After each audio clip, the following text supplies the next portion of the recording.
हरे कृष्णा। ये देखो पंचानन तालाब, जहाँ पर भोले शंकर जी ने आराधना की थी। 11 रुद्र जी ने आराधना करी थी यहाँ पर, और उनको गौरांग महाप्रभु ने दर्शन दिए थे।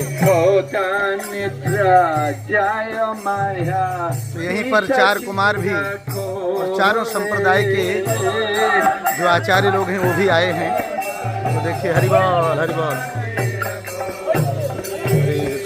बाची बलिहाए से संसारा बिखारे,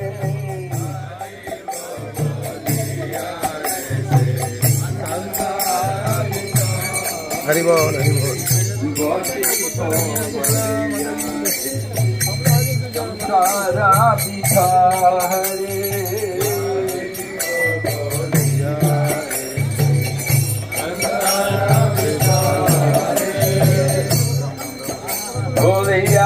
रोहिले तुम्हें अब 11 भोरे,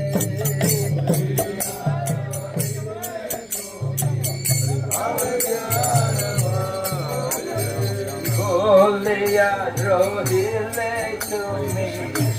ये श्रीधर आंगन है भगवान के शुद्ध भक्त चैतन्य महाप्रभु के। ये अंतरदीप धाम श्रीधाम मायापुर की शेष सीमा पर और चाँद काजी समाधि के निकट ही। आप देखिए, सामने मैं आपको जूम करके दिखा रहा हूँ श्रीधर आंगन। ये सामने और जूम करके देखिए, ये श्रीधर आंगन है। देखिए कितना सुंदर है ना। ऐसे करके ये श्रीधर आंगन यहाँ पर है। तो बताया गया है यहाँ पर कदली कानन, कदली का मतलब होता है ये सब देखिए केले के, यानी कि केले का बगीचा है यहाँ पर। और यहाँ पर गौर नित्यानंद प्रभु जी के परम प्रिय निष्किंच जो भक्त राज हैं श्रीधर जी का टूटा फूटा घर था यहाँ पर। और भक्त श्रीधर कृष्ण लीला के कुसुमाशो गोपाल सखा हैं।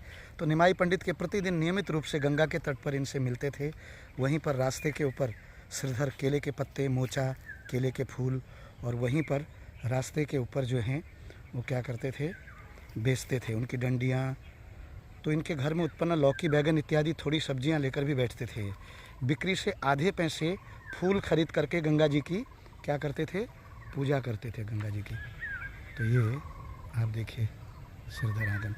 तो गंगा जी की पूजा करते थे और इनकी सब्जियां महाप्रभु को क्या थी, बहुत प्रिय लगती थी। ये प्रतिदिन एक लौकी, कभी केले का फूल, कभी पका हुआ फल, एक केला महाप्रभु उठा लेते थे। आपस में छीना झपटी होने लगती थी। बूढ़े और बालक की यह कलह बड़ी ही मधुर लगती थी। महाप्रभु जी बिना कोई मूल्य चुकाए ले लेते थे। इधर श्रीधर जी बिगड़ करके उनके हाथ पकड़ लेते, कहते मैं गरीब ब्राह्मण जो हैं दान पूजा करने के लिए इतना सामान कहाँ से लाऊं, मुझे गंगा जी की पूजा भी तो करनी है। महाप्रभु कहते थे मैं गंगा का पति हूँ, इस पर सेवा करने से वो प्रसन्न हो जाएंगी, मेरी सेवा करोगे तो। श्रीधर जी ने उत्तर दिया, तुम्हें भगवान का भी डर नहीं रहा, तुमको गंगा का पति कहने का अपराध लगेगा। महाप्रभु जी हंसते हुए कहते हैं, एक दिन मेरी इस बात को तुम स्वयं स्वीकार करोगे, ठीक है ना।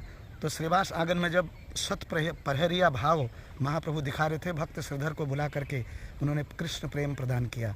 यह कृष्ण प्रेम में भाव विभोर होकर के क्या हो गए, हा कृष्ण कह करके मूर्छित हो गए। तो मैं दिखा रहा हूँ, ये श्रीधर आंगन है सामने ही बिल्कुल, ये बढ़िया से देखिए, ठीक है ना। तो इस प्रकार से काजी दलन के पश्चात महाप्रभु विराट नगर संकीर्तन के साथ यहाँ पधारे और भक्त श्रीधर के फूटे लौह जल पात्र स्वयं जलपान किया उन्होंने। तृप्त होकर श्रीधर की बड़ी प्रशंसा। ये वो दिव्य स्थान है बेलपुकर और सोनडांगा के बीच में। जब एक दफ़े गौरांग महाप्रभु अपने भक्तों के संग इस जगह पर आए कीर्तन करते हुए, तुमुल ध्वनि से कीर्तन चल रहा था, भक्त लोग आनंद से नाच रहे थे। तो इस जगह पर आकर के उन्होंने क्या देखा कि ऊपर जो बादल हैं वो क्या हो गए हैं, सब एकदम काले पड़ गए हैं, बिल्कुल बिल्कुल। अभी मेघेर छर, अभी वर्षा आ जाएगी छन छन करके। तो भक्त लोग चिंतित हो गए, अब कीर्तन में सब भीग जाएंगे, क्या होगा क्या नहीं होगा करके। तो महाप्रभु ने अपना जो है ऐसे, जैसे मैं हिला रहा हूँ ना, ऐसे अपना उत्तरीय जो है ऐसे करके ऐसे हिलाया, और ऐसे हिलाते ही जो है क्या हो गया, ऐसे हिलाते ही जो है मेघेर छर, मेघ जो हैं यानी कि बादल जो है काले काले बादल हट गए, छिन्न भिन्न हो गए एकदम करके, और सारे भक्त लोग हरि बोल करके बिल्कुल स्वच्छ आसमान हो गया। और जो है इस प्रकार से भक्त लोग आनंद लेने लगे। हरि हरि बोल, हरे कृष्णा कृष्ण कृष्ण हरे हरे, हरे राम राम राम हरे हरे। बोले मेघेर छर की जय, बोला गौरांग महाप्रभु की जय। गौरांगा नित्यानंदा नवदीप मंडल परिक्रमा की जय, समस्त गौर भक्त वृंद की जय। हरे कृष्णा, जय श्रील प्रभुपाद।